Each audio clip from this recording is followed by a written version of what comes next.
Welcome back to the Staying in My Lane podcast, where we have the hard conversations. And I was talking to a friend this morning, and she said something that stuck with me. She said, even though your conversations can be controversial, they're relatable to a lot of people, whether they want to admit it or not. And that's the whole point of this podcast. These aren't the conversations we are having around the dinner table on a Sunday night. These aren't the conversations you're casually having with coworkers. These are the conversations about discomfort, growth, questioning what we thought was true, and becoming a better version of ourselves.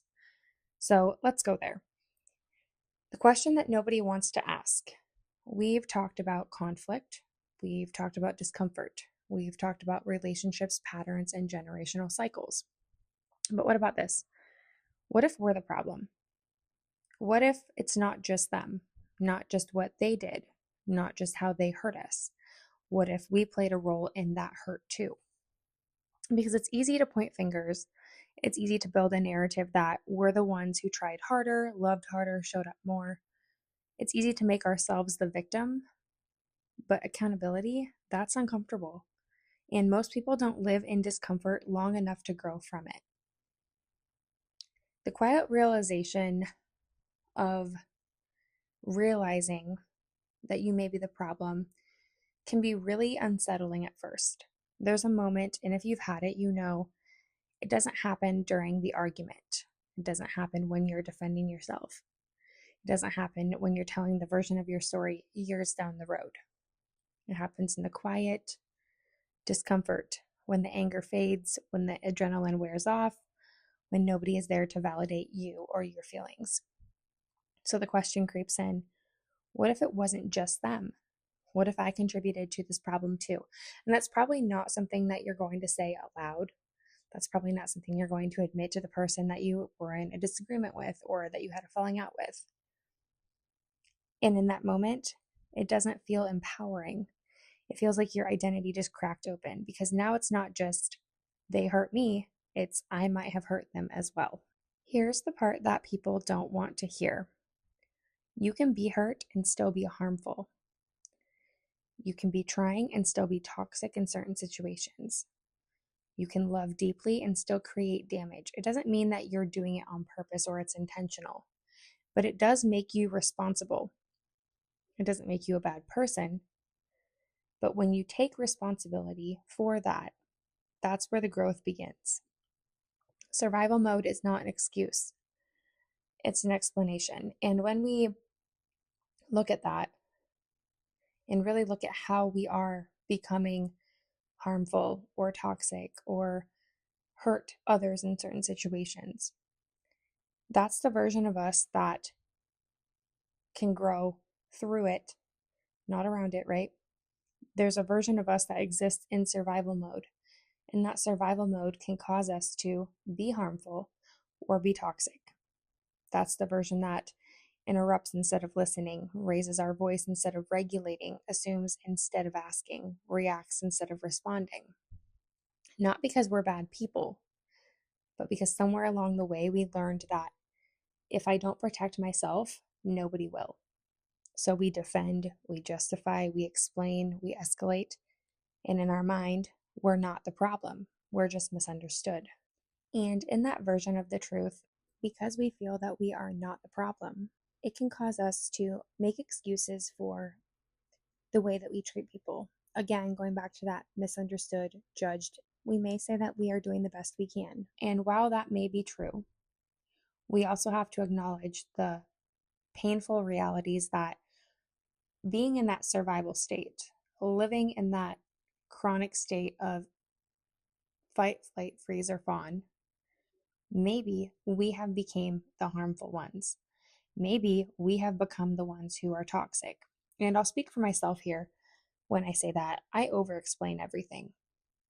I feel the need to make sure that everyone understands me who is in my life. And whether that be, my parents, my in-laws, my husband, whoever, I'm sure they can all vouch for me on the fact that I tend to over-explain. When we have a disagreement, when there's tension, when there's conflict, I will want to fix it right now. I don't want to sit in it. I don't want to feel the uncertainty. I don't want the heavy, lingering tension around me. Sometimes that's control. Sometimes it's anxiety. But that urgency to fix everything is not always healthy. And I realize that, and I'm trying to work on that. That's something that I'm very honest about. Sometimes it's me trying to escape discomfort instead of actually working through it and sitting with it. And I realize that that may push people away just as much as shutting down can. And that comes with the self awareness that we've talked about. That actually counts for something. There's a difference between surface level self awareness and real self awareness. The surface level sounds like I have trauma, I've been through a lot, that's just how I am. But real self awareness, the really hard working, deep diving self awareness, shows up in ways that we ask ourselves, how is my trauma showing up in ways that hurt other people? Because trauma just doesn't affect you. And, the people in our lives, we have to remind ourselves that they did not cause our trauma from the past. And if they did, then that's another conversation. But I'm talking about the fact that we can be triggered, we can be biting back or snapping back at people as a reaction to things that have happened in our past. And that's not their fault, and it is not your fault, but it's your responsibility to heal from that. And it's your responsibility to change the way you react because it's going to hurt other people. It shows up in how you speak, how you react, how you love, how you fight, how you shut down. And if we're not careful, that pain that we're feeling can turn into patterns. And what I mean by that is we get stuck in patterns and, I guess, routines of reacting or getting too comfortable with snapping back at people or being aggressive or being defensive or fighting, shutting down, whatever that reaction may be. We can get stuck in those patterns. And that's where it becomes harmful or toxic, because when people get stuck, it's usually when awareness is there without the accountability. And that's called reinforcement. Let me explain. You can name your triggers all day, but are you managing them? You can say, I don't like being disrespected. Okay, I get that. I don't either. But when you feel disrespected, what do you do? Do you explode? Do you shut down? Do you attack back? Or do you pause and take a breath? You can explain your past, but are you using it as a reason or as a pattern? Let me explain that so that it's gives a little bit more clarity and context. Your trauma is real. What you went through does matter, and none of it was your fault. However, what you do with it and how you heal from that part is yours to own. We've done a lot of work in this generation to understand trauma. We say things like behavior is communication. They're triggered, their nervous system is dysregulated. You've probably heard me say all those things. And all of that is true. But somewhere along the way, we blurred a line from understanding behavior to justifying behavior. And those two are not the same thing. And I'm very intentional about the way I say this, because understanding behavior is something that we need to do in order to heal. It's something that we need to do in order to regulate. Whereas justifying behavior is not necessarily a good thing. And those two are not the same. Example, you snap at your partner. You shut down during a conflict. You avoid the hard conversations or react to something small. And instead of saying, I need to take accountability for how I showed up in that moment, we say, well, that's just their trauma talking. And that's where it becomes really definitive on which way you go. You can say, this is where I can take accountability. This is where I can grow from realizing that I am doing something to harm somebody else, or I am causing conflict. Instead of, well, I do that because of XYZ. And listen, I get it, because trauma wires your brain for survival, not connection. However, When you've experienced trauma, especially chronic or relational trauma, your brain literally changes. The amygdala, the alarm system in your brain, that becomes overactive. And the prefrontal cortex, your logic and regulation center, goes offline faster. That's where your nervous system gets stuck in the fight, flight, freeze, or fawn that we talk about. So when something feels even slightly unsafe, your body reacts like it's a life or death situation, even when it's not. And that is where we talk about storing trauma in the body, storing reactions in the body. Your body remembers. Your brain may not remember. There are certain times where your brain will black out, or block out, maybe is a better word, block out certain things to protect yourself, but your body is still going to remember that. Just because your reaction makes sense doesn't mean it's healthy. And it definitely does not mean it's okay to hurt other people. So that's where it all comes kind of full circle back to that pattern. There's a pattern that happens when trauma becomes identity, not just something that you've experienced, but something that you've become. And it sounds like this is just who I am or how I am. I can't help it. People need to accept me as I am. If they trigger me, that's on them, not me. And what that really is, it's emotional avoidance disguised as self-awareness. And that can be a really fine line to walk, because awareness without accountability is just permission to stay the same. It's giving yourself that permission to be who you are, even though it may not be a healthy version of yourself, even though it may harm other people around you. And if we want to be really candid, it may even harm yourself, because you're not giving yourself permission to grow or to heal. You're just staying the same. And staying the same is never going to get you anywhere. Let's take this a little bit further into the conversation. What happens when trauma becomes control?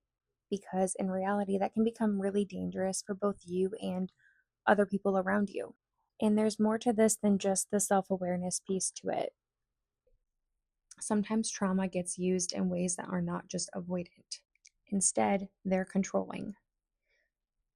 Expecting people to walk on eggshells around you, using emotional reactions to shut down conversations, avoiding responsibility by leaning on past pain or trauma, rewriting stories where you are always the victim. And this one is hard because sometimes trauma becomes a way to avoid growth, and it may not even be intentional. It may be something that's subconscious. And that's what trauma can do. Trauma can have a hold on your life without even having you recognize that it does. It can hold on to who you are, shape who you are, if you give it the power. You can say you want a healthy relationship. And I'm going to apply this to a real life dynamic. So, thinking about tying it back to the relationship piece. You say you want a healthy relationship, but every time there's a conflict, you shut down, you explode, you leave, or you deflect back onto the other person. And then you say, well, it's just my trauma. Pause. Hard stop. No, you have trauma, but you also have patterns, and those are not the same thing. And I want to be very intentional when I discuss these things, because I've been in the situation where I've had to go to therapy and really take a hard look at myself and who I am, and realize that my nervous system was doing the exact same thing that it was trained to do: protect myself. But healing looks like not letting your protection mechanisms run your life. So it's okay for your nervous system to protect yourself. But healing looks like learning to pause instead of react, noticing when you're triggered, regulating before you respond, or repairing the situation when you mess up. Because you will mess up. That's normal. We are all human. We all mess up, whether we are regulated or not. And what I want to do now is reframe the situation. Healing is not, I don't get triggered anymore. Healing is, I don't let my triggers control my behavior. And that's the difference. Healing means you're in control and regulated with your behavior.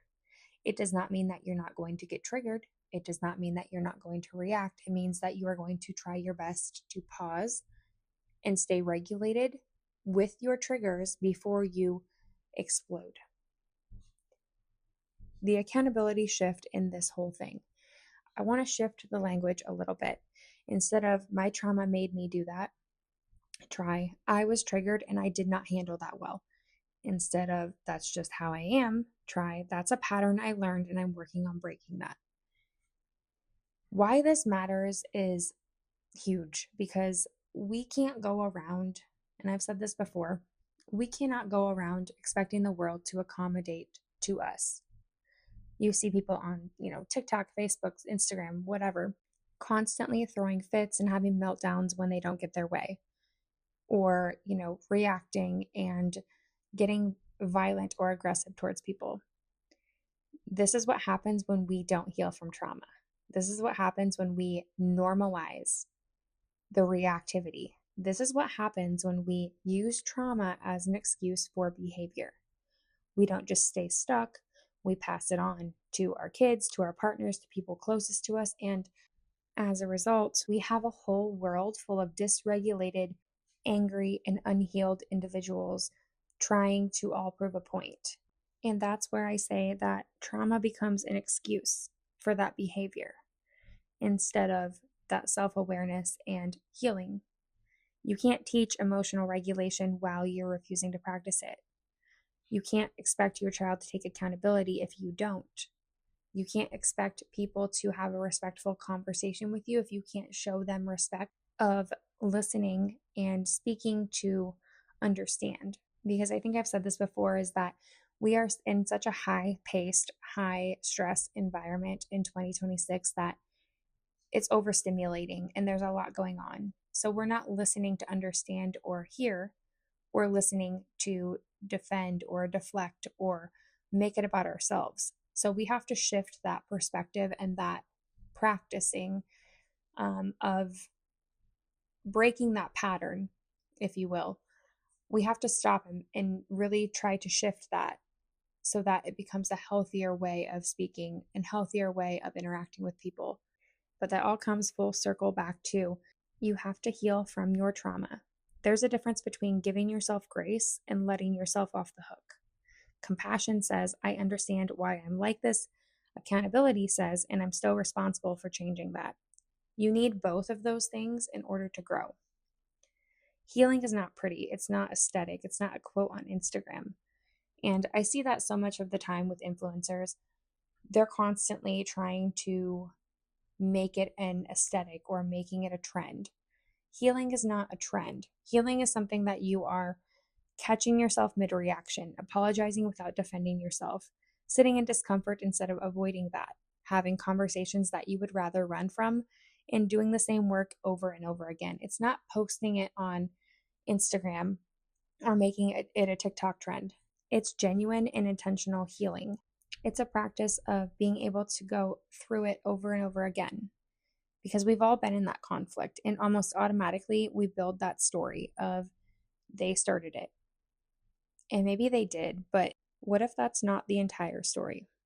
What if the real growth is not proving that you were right, but asking, where did I contribute to the problem? And that question right there will either trigger you or change you. We can talk about why blame feels safer than accountability, because blame is easy, right? Blaming someone for something, that's comfortable because we don't have to reflect on ourselves or take that accountability for what we did. And I always say this is that it's easier to point the finger than have the finger pointed at you. As we dive deeper into this episode, I want to ask, why is it so much easier to point the finger than look in the mirror? Why does blame come out so naturally, but accountability feels like it physically hurts? Because if we're being honest, most people don't struggle with that awareness piece that we've talked about. They struggle with the ownership. And, blame is not just random. It's not immaturity. It's protection. It's a protection mechanism. Because in that moment that you take the accountability, you're forced to question the version of yourself that you've been holding on to. That comfortable known version of you. Let's break that down. If I blame my partner, I get to stay the good one. My parents, I stay the hurt one. My kids, I stay the trying my best mother. My past, I stay the victim of my own circumstances. But accountability says, you might not be the one you think you are, at least not all the time. And that threatens your identity. There's an actual psychology piece behind this where it's called self-serving bias. We naturally take credit for the good and we deflect on the responsibility for the bad because our brains are wired to protect our self-image, not to grow.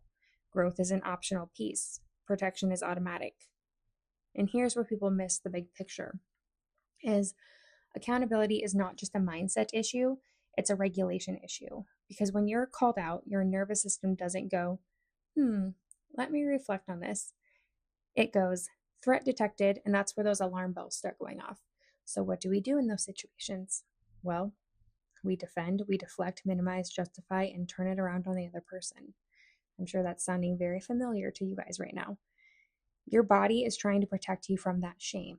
And shame is a big emotion. And I want to get very personal for a second. I go to therapy, and I have realized that a lot of my issues that I have in my life, the toxic behaviors, the toxic traits that I've carried on for years and years that I've had to grow out of, it involves the foundation of shame. And that's a really hard thing to come to terms with because shame is such a weird emotion to feel.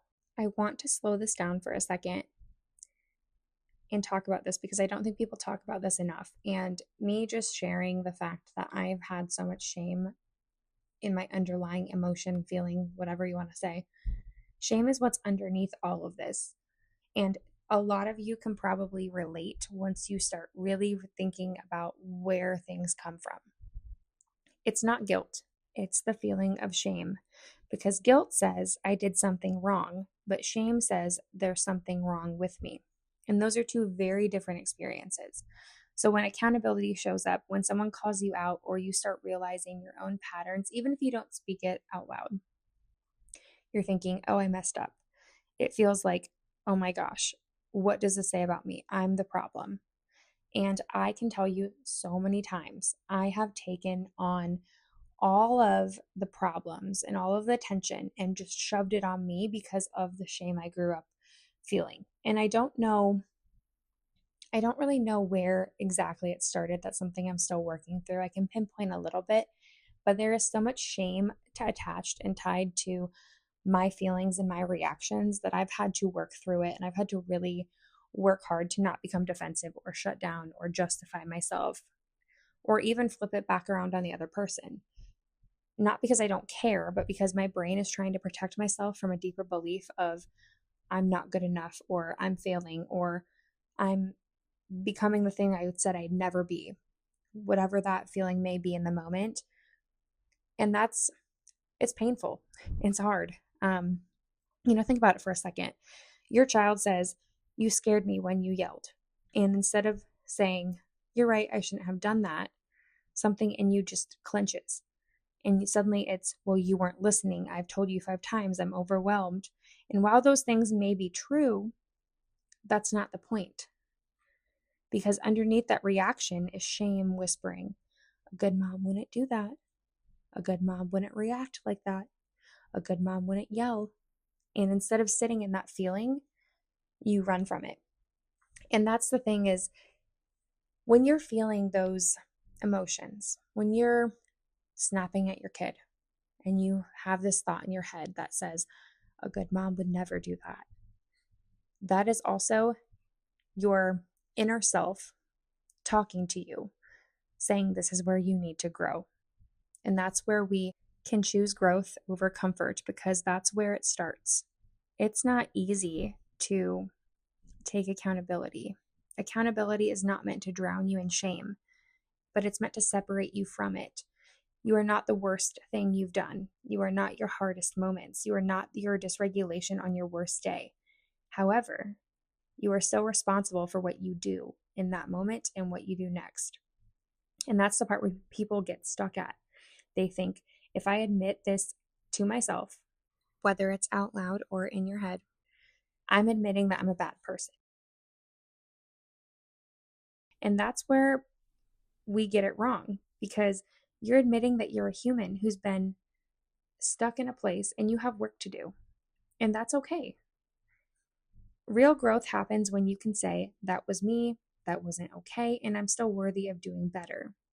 That requires something most people have not practiced. That requires sitting in that discomfort without turning it into self-attack or defensiveness. Because shame says hide, blame says deflect, accountability says stay. Stay in the moment, stay in the truth, staying long enough to actually change. And if you need some research to back this whole thing up, research shows that when we feel threatened, emotionally or physically, our brains shift into the defensive processing instead of reflective thinking mode. Meaning, you're not thinking clearly, you're thinking protectively. Okay, let's apply this to real life scenarios. I think most of us can relate to this. You're laying in bed, you're replaying conversations over and over in your head, saying, I did everything I could, I tried, they didn't listen, I should have said this differently, I should have not said this. But what you don't ask yourself is, where did I escalate in the conversation? Where did I shut down? Where did I shift the blame? Where did I avoid accountability? And the reason that we don't ask these questions is because that's a question that threatens your identity. There's a moment in our lives, maybe you've had it, maybe you haven't, but if you've had it, you know. Not in the argument, not when you're defending yourself, but after, when you're laying in that bed that I just talked about, when everything's quiet and no one's validating you anymore, when your stomach drops because something just doesn't sit right. This is where you replay the tone, the look on their face, the conversation, the way it ended. And for the first time, you don't just see your pain, you see theirs and what you did to them. That moment feels like a grief and guilt all at the same time, kind of mixed together. Because you're not losing the argument, you're losing the version of yourself that was completely right. And that realization can come at any moment. And that's all tied back to your nervous system. Studies show that trauma can cause the body to stay stuck in chronic defensiveness even when there's no current threat, meaning that your body reacts and feels like you're in danger even when you're not. To go a little bit deeper, your nervous system has three main states: safe and connected, fight or flight, and shut down. When you feel safe, you connect, you listen, you communicate. When you feel threatened, you fight or run.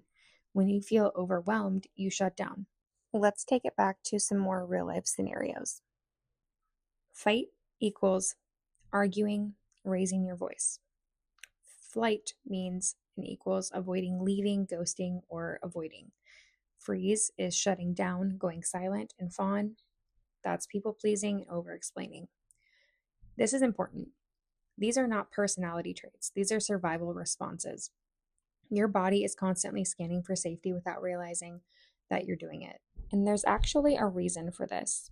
Your nervous system is deciding if something is safe or dangerous automatically, meaning that if someone's tone changes even the slightest with you, your body may react before your brain even understands why, because there is something in that moment that's triggering, whether you remember it or you don't. Your body, again, remembers the trauma or the trigger. When you react quickly, it's not because you're dramatic, it's because your nervous system said, I'm not safe. Your body doesn't know that this is just a conversation. It thinks this feels like rejection, it feels like abandonment, it feels like danger. Trauma can cause the brain to misinterpret neutral situations as threats, leading to overreactions, shutdown, or arguments. Again, real life scenario. Someone disagrees with you. You automatically feel attacked. Someone pulls back. You feel abandoned. Someone sets a boundary and you feel rejected. And let's go back to what we've talked about before. If it's a boundary for the right reasons, it's not going to be a punishment. So you have to remember that in your head too, which can be hard in the moment. These are not personality. This is your nervous system trying to get back to safety, because unresolved conflict, unresolved trauma feels like a danger. And again, we can apply this to real life with the need for over-explaining, trying to fix things right away, pushing for resolution even when the other person is not ready, not because you're controlling, but because your body cannot tolerate the discomfort. There's a trauma response in there. Sometimes fixing isn't connection. Sometimes it's control. And that's a hard truth to sit with. And I've had to sit with that really deeply in therapy and look at the reasons why I do that, because people don't respond well to being pushed, right? It's easy to say, that's my trauma response. But that real self awareness again asks, how does my trauma show up with other people? How I treat other people, how I respond to situations. Awareness without accountability is repeating that pattern. You didn't mean to hurt them, but you did, and that matters. And expanding on that line right there. You didn't mean to hurt them, but you did. Let's explore that. Intent is internal. Impact is relational, and relationships live in impact. I didn't mean it like that. Okay, maybe you didn't mean it like that, but they felt hurt. And that matters more than your intention. You can have the purest of intentions, but if you hurt someone's feelings, that matters because it's the impact that you have on that person. The pattern that you don't want to see, and here's where it's going to get a little bit uncomfortable. Different people, same outcome, same arguments, same endings. At some point, it stops becoming a coincidence and starts becoming that pattern that we've talked about. This is where the real accountability comes in. Real accountability sounds like, I didn't handle that very well. I'm sorry, I see how I hurt you. Not justification. When it's quiet, when nobody's validating you, can you ask yourself, was I part of the problem? Where was I part of the problem? Not to shame yourself or blame yourself, but to grow and heal. Because you can't control other people, but you can change how you show up for them and how you show up for yourself. And that changes everything. You can have trauma and still be the one hurting other people and causing them trauma. That's the part that nobody wants to talk about, because it's easier to say, they hurt me, they're the problem. But your nervous system doesn't care about being right. It cares about being safe. So when you fight, you shut down, you overreact, not because you're a bad person, but because your body thinks that you're in danger. Again, we've talked about that a couple times now. That's not validation, and that's not a justification for you to hurt other people. Healing is not just understanding your trauma, it's taking that responsibility and how to show up in other people's lives. And not just show up, but show up with genuine, pure intentions and being aware of your impact. Okay, so now I want to flip the script a little bit. This whole episode has been about being the problem and if I was reacting to how they treated me. But I want to talk about something that I know people are thinking right now while listening to this. Okay, but what if I only reacted because of how they treated me? And that's where it gets complicated, because two things can be true at the same time. You can be reacting to someone else's behavior and still be responsible for how you respond to that behavior. There's something in psychology called emotional reactivity. It means your reaction is not just in the moment, about the moment. It's about everything your brain has stored from the past. So when something happens, you're not reacting at a level 2, you're reacting at a level 10 because your nervous system pulled into the old experiences. Someone raises their voice at you, your brain says, nope, this isn't safe, I don't want it. Even if the situation itself didn't actually require that level of reaction. Your reaction might be understandable, but that doesn't mean it's healthy. So that leads me to the next question. Now, this ties back into the nervous system. Why do we know better but still react the same way? This question hits different. Why do I know better but I still react the same way? Because insight does not override your nervous system. Let me say that again. Knowing better does not mean your body feels safer. Let me explain the two systems of the brain. Our brain has two systems. First, which is the logical brain, that prefrontal cortex, and then the emotional survival brain, which is the amygdala. When you're triggered, your amygdala hijacks the situation.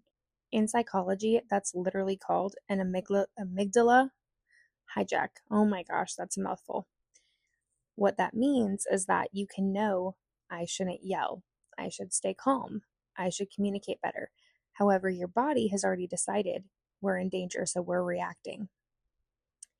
That's why growth is not just about thinking differently. It's about regulating your body differently. One thing from my personal experience, and I'm not sure if anybody can relate to this, is I feel the need to fix everything immediately. This is rooted in anxious attachment. And people with anxious attachment often fear disconnection. They feel unsafe and unresolved tension. They need reassurance quickly. So when conflict happens, your brain isn't thinking, let's process this. It's thinking, fix this before I lose this person. And once I realized what my attachment style was, which is anxious attachment, I was able to understand and fix the things that I needed to fix or was doing that hurt others. And that was hard because it's not easy to look at yourself and reflect on what's going on inside. I realized that my urgency to fix things was actually my fear of being abandoned, which is that fear of abandonment. And awareness equals noticing the pattern, and growth is interrupting the pattern. So that's where the growth comes into that self-awareness piece. I know I shut down when I'm overwhelmed. Growth says I feel myself shutting down and I choose to stay present. There's two differences there. Awareness is being aware of what you're doing in the moment, but growth is changing that pattern that we've talked about. If nothing changes in your behavior, you're not growing, you're just observing because you know what you need to change, but you're choosing to stay the same. And again, when you're choosing to stay how you are, this is just who I am, this is how I am, I'm not changing, there's no growth in your life. And I don't mean that in a disrespectful way. I mean that because, again, the world does not tailor to our needs. And we cannot cause other people in our lives to walk on eggshells. It's not fair to them, it's not fair to us. And if I had to guess, most of the people listening have either known someone or been that person to say something like that. I know who I am and I'm not changing. But if you're the one changing, what if you take accountability, but they don't? And this one feels really unfair. What if I take accountability, but the other person doesn't? The psychology truth to that is growth is not a group project. That's really hard to hear. You taking accountability does not guarantee that they'll understand, they'll take responsibility, or they'll meet you where you are. And that's kind of the thing too, is it's hard to meet somebody where they're at. And we're going to get into that in a different episode. But the reality of it is that sometimes you just outgrow people. Sometimes you change and the relationship does not. Accountability is about who you are becoming, not controlling who they choose to be. The other part to that is ego. The ego versus self. Let's talk about this for a second. Your ego versus your actual self. The psychology concept of that is that ego protects identity, kind of how that comfort protects your feelings. And with that, ego protects the identity by saying, I'm right, I'm justified, I didn't do anything wrong, because being wrong feels like a threat. Again, the higher version of yourself, the regulated version of yourself says, even if I wasn't fully wrong, I can still do better. Growth requires you to disappoint your ego. And with that, let me leave you with this. Something heavier than just reflection. Because this is not just about relationships, it's about patterns. And patterns don't just affect your friendships, they affect your kids, your family, your partner, your future. Some final questions I just want to throw out there. What are you modeling when you're triggered? What are you teaching when you react instead of respond? What cycles are you continuing because you are avoiding accountability? The truth is that you don't heal by understanding your story. You heal by changing how your story shows up in other people's lives. You can understand your trauma and still be the problem in your relationships because your nervous system does not care about your intentions. It cares about safety. So when you're triggered, you don't respond, you react. See how that comes full circle back around.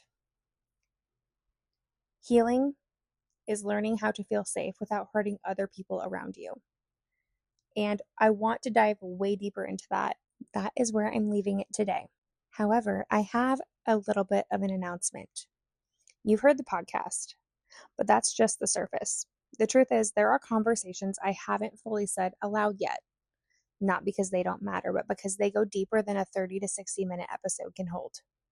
The parts about the shame that we don't talk about, the patterns we swore we'd never repeat, but we do, the trauma that quietly runs in our relationships, our parenting, our reactions, the moments that we realize, what if I am part of the problem too? That's the stuff that people don't post about. We don't talk about at the dinner table. We don't talk about at work. That's the stuff that actually changes your life if you're willing to look at it. So I've been working on something a little bit different, not just content, not just another episode. Audiobooks, deep, unfiltered, sit with it, feel it kind of conversations that you can listen to in your car, in your kitchen, on your headphones, in your bed, in your shower, whatever you want to do. Moments where you're questioning everything. When you feel alone, I'm here. This is for the people who are tired of the surface level advice, people who are ready to understand why they react the way they do, people who are ready to break cycles instead of just talking about it, those who are willing to sit in discomfort, those who are ready to heal and grow. I want to be a coach in a way to you. This isn't going to be for everyone, and it's not meant to be for everyone. But if you've ever listened to my podcast and thought, wow, there's so much more to what she's talking about, you're right, there is. And there's more details coming out soon. I want to be able to help you. And with that being said, I want to be able to continue to have these conversations on a deeper level. We have a lot more topics coming this season, and I'm so excited to share them with you. But for now, I will see you later.